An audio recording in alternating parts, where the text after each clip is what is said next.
So every journalist in the country, since the original publishing of the Labour Files, has completely fucking ignored it, which is incredible. You'd think that a massive expose upon malfeasance in the way the cases, in the way the discussion around Labour anti-Semitism was compiled, and the ways in which the Chakrabarti report was shunned by people of the right of the Labour Party. It's crazy that none of the major news organisations picked any of this stuff up. I can't believe they didn't. What a shock! I am incredibly shocked. This is my shocked face. And since the Forde report was published, and it confirmed a bunch of the stuff that we knew already, essentially, that people on the Labour right were leaking stories to the press to try and undermine the Labour leadership during multiple different election campaigns, for example. And the hierarchy of racism is a big one, in that whilst there was this media uproar about supposed anti-Semitism in the Labour Party, which is a mixture of not actually taking into account the scale of the problem, which wasn't very large at all, in fact, less of a problem than it is in the Conservative Party, for example, whilst also conflating anti-Semitism with criticism of Israel, meant this was blown completely out of proportion, whilst genuine cases of things like anti-black and anti-Muslim racism was completely brushed under the carpet by a media class who only really care about demonizing Muslims as the enemy, hence why we got Trojan Horse, etc. And why the journalists got absolutely mad at Hamza Yousaf Hamza Saeed. That's going to look racist. I'm going to edit that out when I upload the segment. When Hamza Saeed dropped the story on the podcast regarding Trojan Horse for New York Times, why every journalist in the UK absolutely shat a brick, because they realised A, they'd missed out on something that was completely obvious and in front of their eyes, and B, that it was people actually engaging in journalism to defend Muslims, which doesn't really happen in this country, because they are fundamentally, as far as the media are concerned, are a tool with which to be able to radicalise people to the right wing. Regardless, in the wake of the fact that Al Jazeera did an excellent expose on all of this stuff whilst undermining massively John Ware and Panorama throughout all of this. Again, something that the media just completely didn't bother covering outside of The Guardian, right? Like, it's a surreal idea when the only voice of reason, as far as the media is concerned, is the fucking Grouniad.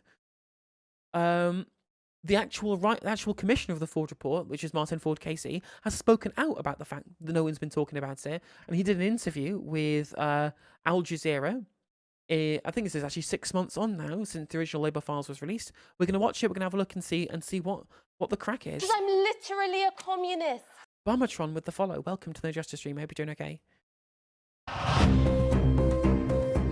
Al Jazeera has obtained the largest leak of documents in British political history. The Labour Files revealed the inner workings of a political party that could soon govern Britain. It just stinks to high heaven what they're doing in the background. The investigation found evidence of factionalism and racism in the party. It's utterly sickening that this is happening in a party that claims to be anti-racist, that claims that Black Lives Matter. We don't. Now, the lawyer commissioned by Labour to investigate the same issues speaks publicly for the first time about what he calls the party's hierarchy of racism. Anti-black racism, Islamophobia, isn't taken as seriously as anti-Semitism. That's the perception that came through.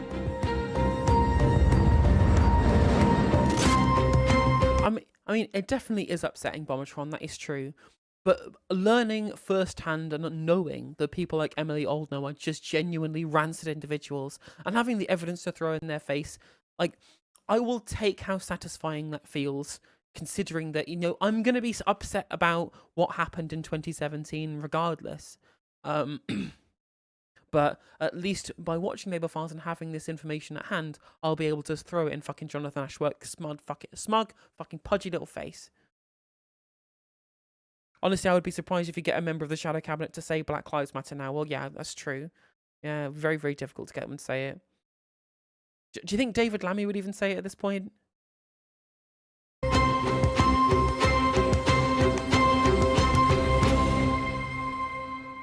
Have you watched the Labour Files series? Ever since that picture of Keir Starmer and Angela Rayner kneeling went viral on Twitter, I think they've been completely averse to any kind of social justice virtue signalling.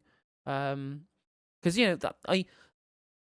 I feel happy calling what Rayner and Starmer were doing at that time virtue signaling, because it's very clear that they do not sincerely take the interest of actually any ethnic minority in this country seriously, but certainly not the interests of black people, whether it is within their party or within the wider country as well. Because again, this is a demographic of people who Labour thinks they can just rely on their vote regardless. They will genuinely think that this entire demographic of people is completely cut to the Labour Party. Right? They will never vote for anybody else. We don't even need to consider any of their interests. Don't need to consider anything that they think. Whereas, racist, if we're racist enough, we might win over people from Little England, and they're far more important than, the very large amount of black people, especially in, for example, in the capital, who would normally vote Labour in those in their circumstances. Yeah, exactly. They genuinely think where all these people are going to go, and if they continually support internally racist stuff like what we saw in the Forde report, plus openly pander to racist narratives, they're going to lose that vote. And it's going to go to a party that genuinely represents the interest of that demographic, or they're going to fall out of the voter base altogether. One of the most important things in 2017 election was just how much the vote increased amongst the black community, again, especially in London. And that's because they genuinely had somebody at the top of the party who bothered actually caring about and representing and speaking about their interests. It's incredibly like, there's the video that we watched on stream before about the guy post Grenfell, who was like the only, like, all the politicians and media suck, the only person who cares is Jeremy Corbyn.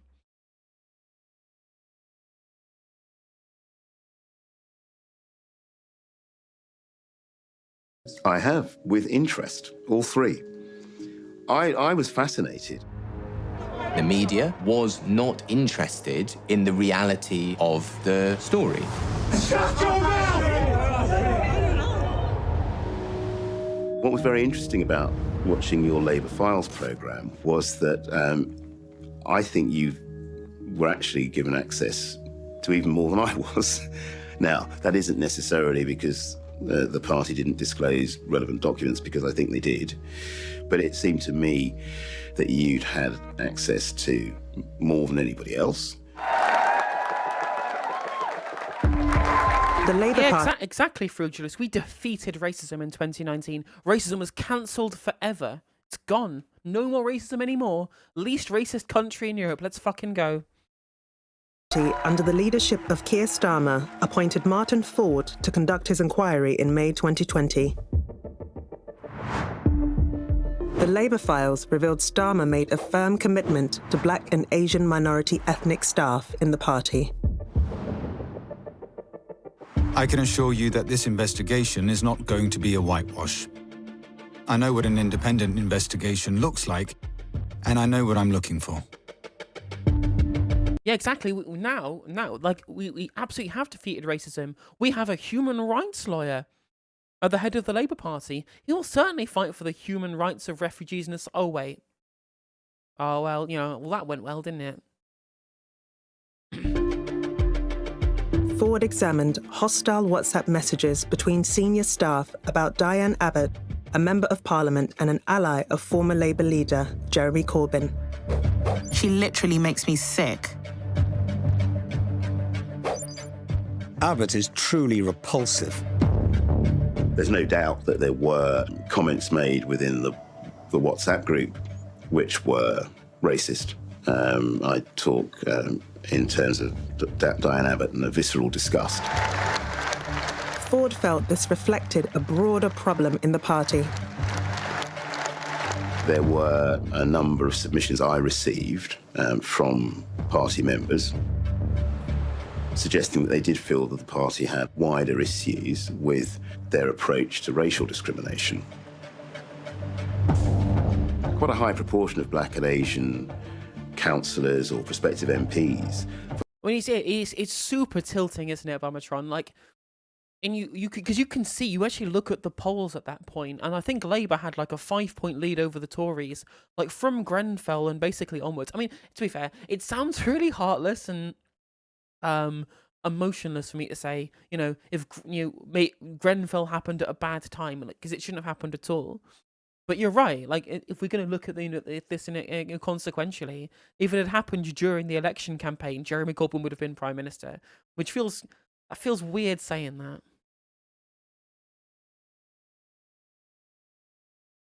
and I think I saw a stat. Am I going mad? I think I mentioned this on stream yesterday. That isn't like half of all abuse directed at MPs on Twitter directed entirely at Diane Abbott. It was some ludicrous statistic like that. That she gets like 50, like half of all like abuse against MPs is specifically just her. But they'd been subjected to disciplinary action, which had been deliberately timed to exclude them from qualifying processes or selection. In his report, published in July 2022, Forde made 165 recommendations. He was surprised to have heard almost nothing from the party since. I've had very limited communication with the General Secretary, David Evans. And also, if the election was a little bit later as well, there would have been more time after the Manchester bombing for people to have come round on it. I mean, I don't know. I wasn't super into politics at that point, or not as heavily as I am now. So I don't know whether or not, you know, Jeremy Corbyn's reaction and his statements, for example, about how a lot of this stuff is the England itself and the UK is to blame for this because of their ridiculous policies of interventionism overseas.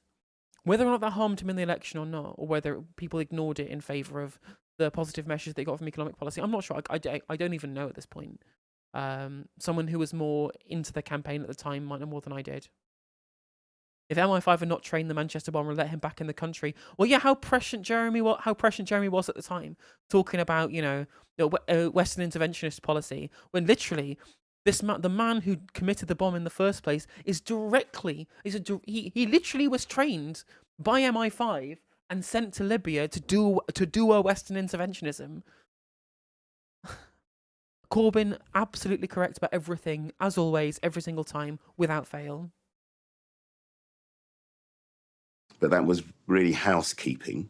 I have spoken to a caucus of black Labour Party MPs in the House of Commons. Other than that, I've not spoken to anybody within the party machinery. My slight anxiety is in terms of the perception of a hierarchy and genuine underlying concerns about the wider racial issues, that it's not, in my view, a sufficient response to say that was then, this is now. These are serious debates that need to be had in a respectful context, and I just feel there's work to be done. The issue of anti-Semitism and the belief that the Labour Party under Jeremy Corbyn harboured anti-Jewish racists dominated the British media for the 4 years of Corbyn's leadership. It contributed to his defeat in the 2019 election, but the British media has shown almost no interest in the Forde report. Since July last year, how many media outlets have approached you? I think I was approached by one on the day of publication, but they candidly accepted that they hadn't actually read the report, and I suggested they might want to do that first, and they didn't come back to me. Is that it? That's it. That's fucking... that is like quintessential British journalism. Just like, did I get access to this beforehand from my mates in Westminster? No? Well, I don't care, and I don't want to bother. Absolutely unreal shit. Yep. While the media showed little interest in reporting his findings, Forde did receive pressure from Britain's national broadcaster to alter his report. In July 2019, the BBC's main current affairs programme, Panorama, released a documentary fiercely critical of Corbyn's handling of anti-Semitism within the party. Forde said Panorama's use of internal Labour Party emails was entirely misleading. The document I'm holding is an email from Karen Whiteman, who's the editor of Panorama. I would be grateful if you would consider amending your report in respect of your references to Panorama, so that it more fairly reflects what the programme actually said. I also received... I mean, People can probably draw their own conclusions, but unless you're going to say exactly what you think was misrepresented, which obviously wasn't misrepresented in the Forde report, well, what was the point in even saying that? Emails from John Ware, who was the lead reporter for that documentary. John Ware's email said, "Your report has done significant damage to my reputation and to that of the Corporation for Journalistic Integrity." Well, maybe don't have shitty integrity and a bad reputation. I mean, it sucks to suck, John. May I ask you to respond by 4 p.m. tomorrow, 11th of October? I was a little taken aback. The tone was rather like a letter before action that, I might see in litigation. I just came in with a completely open mind, which I'm sure Mr. Ware would say he did too, and he went where his evidence took him. And that's what journalists do. I felt I had a fuller picture because I interviewed not only some of the participants in the programme, but I also interviewed those who hadn't participated in the programme from the alternative faction, as they're often seen. And I would like to think that as I've been a barrister now, I think I'm in my 38th year, that I would have a degree of forensic skill and an ability to try and assess credibility and consistency, because that's what lawyers look for. And it's like, we all know, we've all seen the genuine lies that John Ware deliberately told in the making of that documentary for Panorama. Like, how can we trust a single word that man says? I would like to clarify, for future legal reasons, that what I am saying is entirely within the purview of the video game Minecraft. the main email used by Panorama featured in the Labour files. It was sent by the party's Director of Communications, Seamus Milne, to Labour's disciplinary unit. Panorama claimed it revealed interference by the leadership in the disciplinary process. Milne's deputy, James Snyder, described how the email referred to a specific case and had been heavily edited. It reads, "This member is a Jewish activist, the son of a Holocaust survivor. If we're more than very occasionally using disciplinary action against Jewish members for anti-Semitism, something's going wrong, and we're muddling up political disputes with racism. Quite apart from this specific case, I think going forward, we need to review where and how we're drawing the line if we're going to have clear and defensible processes." So, how this is used is just the red bit. So, these 10 words. Like that, I didn't even know this. This is news to me. How like that's so fucking dishonest. It's unreal. Unreal how dishonest that is to take that specific, to clip that out of context.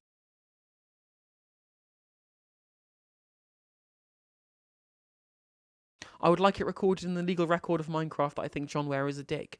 Based and true. Wow, I'd never seen this letter before. It's clearly obvious what they're saying here, and then the meaning of which has been completely contorted. I felt vindicated because you demonstrated graphically that it had been filleted, and I think the filleting meant the context was lost, and a more sinister interpretation could be placed upon that email than was ever intended.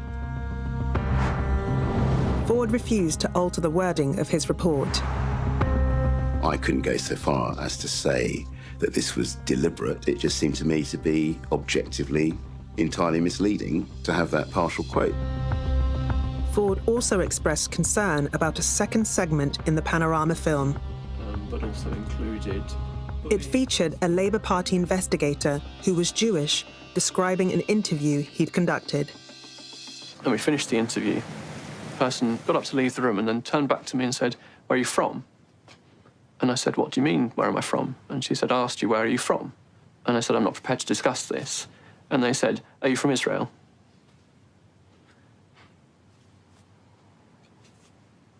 What can you say to that?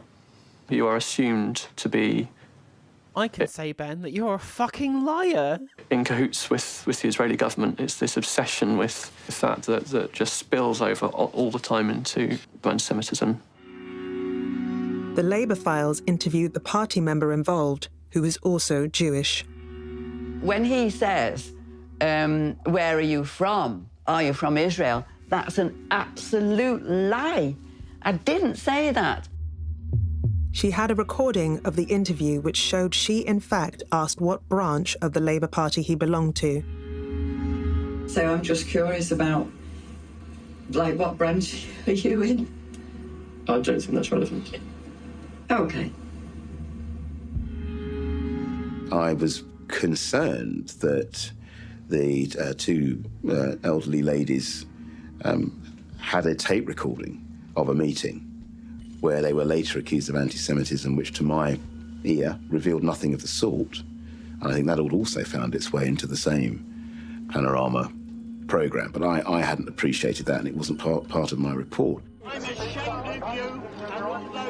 The Labour files revealed abuse towards Jews who supported Corbyn and other left-wingers. This prompted anger from the party's former shadow chancellor. I was like everyone else, shocked, moved, heartbroken about the way some of the people I know have been treated that were on that programme. These are allegations that the Labour Party must take seriously and must investigate. No, because I think it's different. The thing is, I think there's a kind of, it may be only like a cigarette paper's like amount of difference, but it's still a difference. In the letter in the Daily Mail from the Tory councillor who said wipe my hands, who think I genuinely believe that Tory councillor heard Sophia from Mars say, I wash my hands on my penis. But not because they were deliberately trying to misquote Sophie to try and tear down the trans community. But turfoids they're literally, their brains are fucking broken. And as soon as they meet trans people, their mind is just going penis, penis, penis, penis, penis, penis, penis, penis, penis, penis, penis, penis, penis. And so as soon as they hear a word that sounds like penis, they must be the word penis. What else would a trans? What else could a trans one possibly say other than to mention their genitalia, which is the thing that I'm fixated on, right? In the words of The Onion, it is against free speech to stop us focusing on the genitals. And then she publicly reported it because, why wouldn't you at that point when you're a Tory who's desperate for clout, desperate to take down trans people? Whereas I think Ben Westerman is, and John Ware for that example, in my humble opinion, not in no way am I stating an objective fact. This is my opinion, John, in future if you're watching this, future legal reasons. I think that they were genuinely being deliberately duplicitous to try and destroy the left of the Labour Party. Deliberately so. Nothing was misheard, nothing was misquoted, nothing was misremembered. It was done deliberately and vindictively to try and destroy their political enemies. It's as simple as that.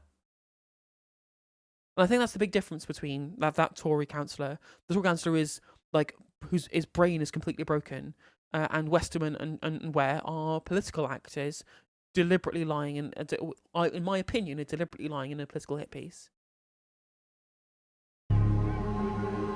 Forde's report recommended that Jews who supported Corbyn and don't support Israel should be involved in the party's anti-Semitism training, which he criticised as didactic, top-down and one-dimensional. But in the same way as not all black people are homogenous, neither are all Jewish people. I just feel that somebody needs to find a way of encouraging respect. I mean, that's fair, Fruituous. It could be the case that John Ware just didn't really care enough to properly investigate whether or not Ben Westerman was a liar. So much it was like, well, I agree with this, and I want this to be true because of who I disagree with politically. So I'm going to believe it, as you say, completely credulously, without actually bothering to question whether or not that was actually said in the first place, right? It's very possibly that out of the two of them, John Ware is the one who's being duped here, but he's being duped in a way that he is, he's amenable to because it helps his political aims. Unlike Ben Westerman, who is just a liar, just a straight up vindictive liar who deliberately lying to try and smear political enemies. It was quite something witnessing every level of political class and news media coalescing to ensure the complete destruction of a real political alternative. It was very eye-opening for me,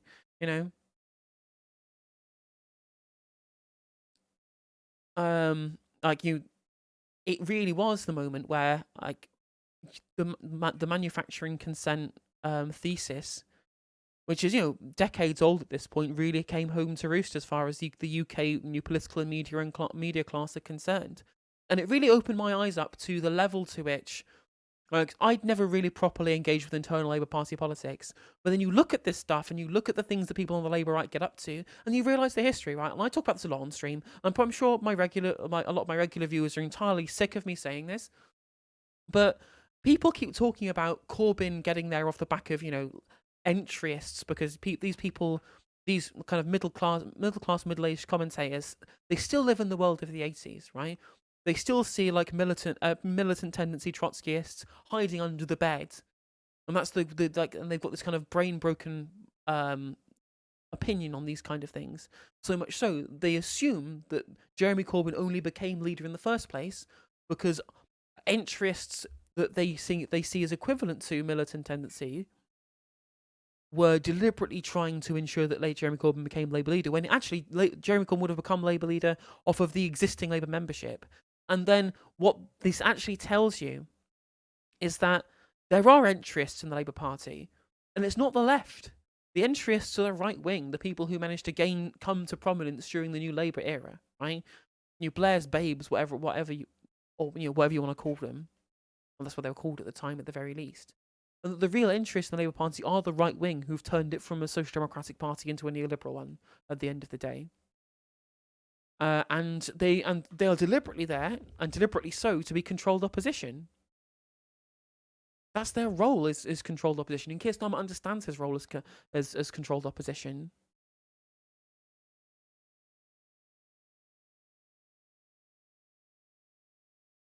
And it was really incredibly eye-opening for me, and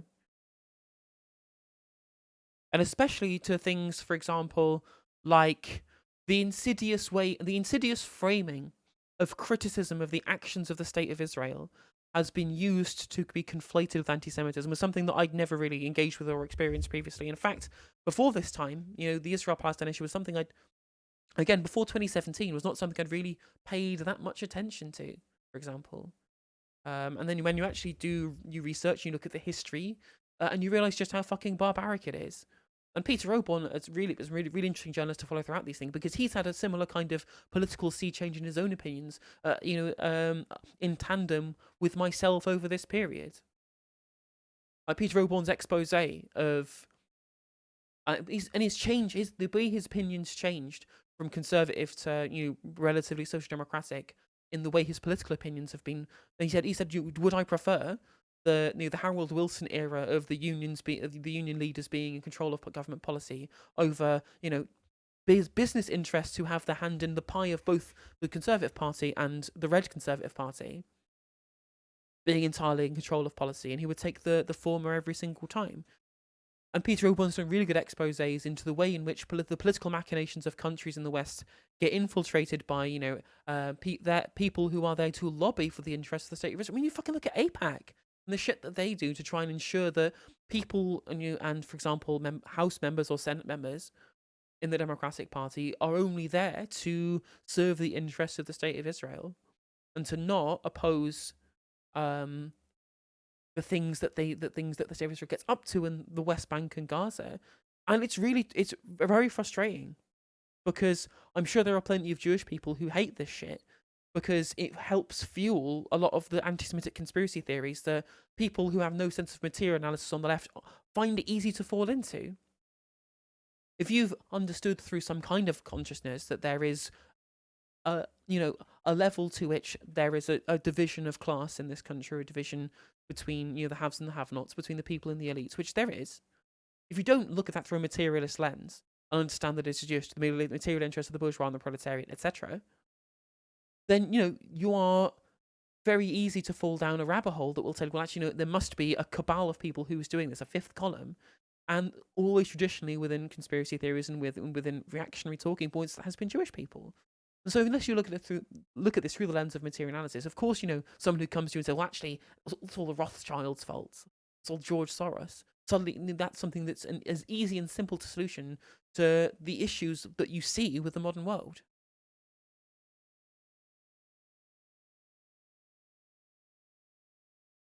If I could, will I leave the UK? Yeah, I'd move. Have we ever considered the potential for Israel to interfere in our political system akin to how Russia does? It's different, because the issue with Russia is that they've been these long-term links between the oligarchs who benefited from the shock doctrine for decades and decades and decades. Like, you look at the Lebedevs, that's a fucking dynasty at this point, the Lebedevs, and their relationship with every single country in the West. Whereas, Israel do things far more above board and diplomatically than Russia ever do. Like, and it's not widespread at all. It's not a widespread problem, but it's enough of a problem that it impacts our foreign policies in ways that is very damaging to people who live in Palestine.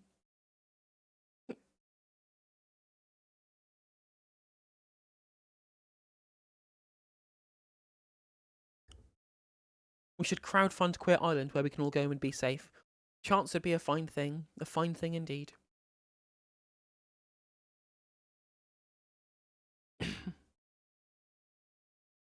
I think militant action is going to rise again in the UK, and I'm all for it. The problem, I'm only all for it. Give it some time for there to be a real left-wing movement in this country, and then I'm all for it, Dante. The issue that we have at the moment is there is this militant fervour for genuine social change, and it's coming from the right. It's coming from the far right. And that's terrifying. Like, sure, there are unions going on strike from the public sector workforce, but who's coming out to strike in the private sector? Very little, right? Has it really captured the imagination of everyone in the country? No. When you look at the difference between the left in the UK and the left in France, just right now, there's going to be fucking shit. There's going to be genuine cities on fire in France next week, since Macron passed the forced through the pension age increase without a vote. The French people are going to they're going to fuck shit up. I mean, I'm all for that. But in the UK, we have no genuine left opposition at a time in which workers are feeling the pinch. It's the crises of capitalism are collapsing around us, and there's no one to point out the actual genuine problems. Not just the BBC is a joke, the left-wing media is a joke as well. The Guardian is a fucking joke.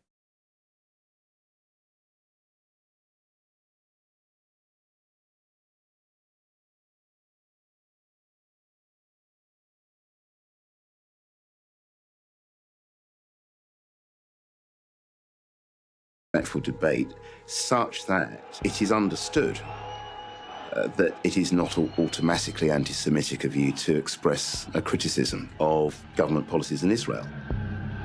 I just felt as a lawyer that, because everybody says the Labour Party is a broad church, that it would be desirable perhaps to have a span of views on the training course. Former party leader Jeremy Corbyn welcomed the findings. Lee Harpin fucking absolutely moulding and seething of the idea that JVL should get a seat at the table. The Labour files.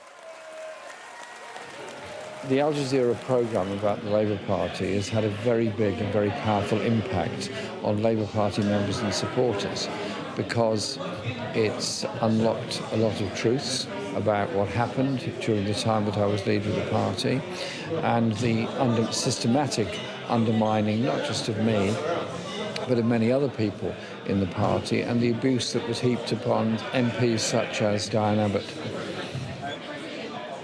I now have a much better understanding of what I was up against.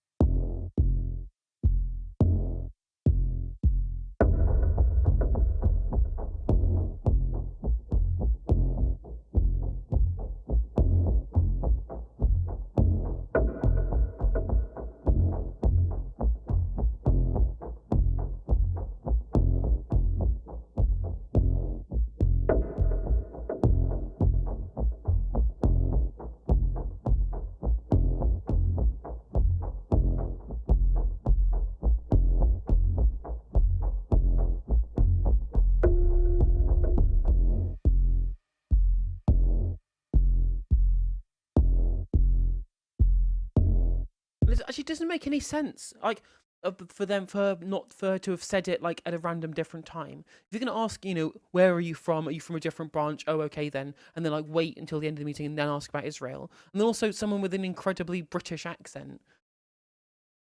Like, why would you ask? It doesn't make any sense. It literally would make no sense at all in that case. Although I must say, this video wasn't exactly a slam dunk. It wasn't a gigantic response that I really thought. But it's fine. And extra stuff just to be able to add to the pile of evidence that we have about the malfeasance that went on during the Corbyn years to try and smear him. But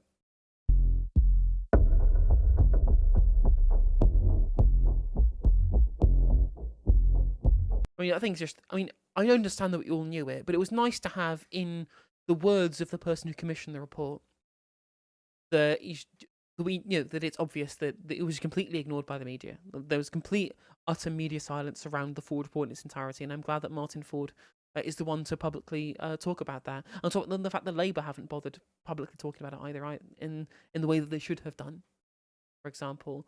Especially considering that the recommendation to the Forde report was to give JVL a seat at the table, and what they did was expel the member of JVL who got onto the NEC and who was fucking Jewish. So there you go.